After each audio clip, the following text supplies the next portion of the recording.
তৃণমূল বিধায়কের গাড়ি চুরি। তমলুক থানার নন্দকুমারের তৃণমূল বিধায়ক সুকুমার দে। বিধায়কের দাবি, প্রতিদিনের মতো তমলুকের নিমতলা মোড় সংলগ্ন পুরনো জেলা শিল্প কেন্দ্রের অফিসের সামনেই গাড়িটি রেখেছিলেন তিনি। তার গাড়ি রেখেছিলেন তার ড্রাইভার। রাতে এই গাড়িটি রেখে চাবি দিয়ে নিজের বাড়ি চলে যান গাড়ির চালক। আর পরদিন ফিরে এসে তিনি দেখেন বিধায়কের সেই সাদা গাড়িটি নেই। এলাকার সিসিটিভি ফুটেজ খতিয়ে দেখছে তমলুক থানার পুলিশ।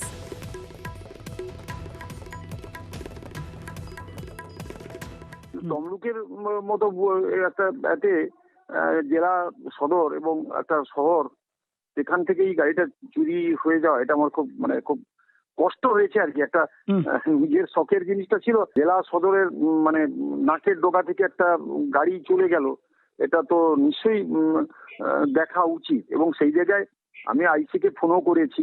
হ্যাঁ, তোমার ড্রাইভারও বেচারি ওকে যখনই রেখেছে গেছে, বলছে আমরা করছি, ইনভেস্টিগেশন করছি, আমরা দেখছি।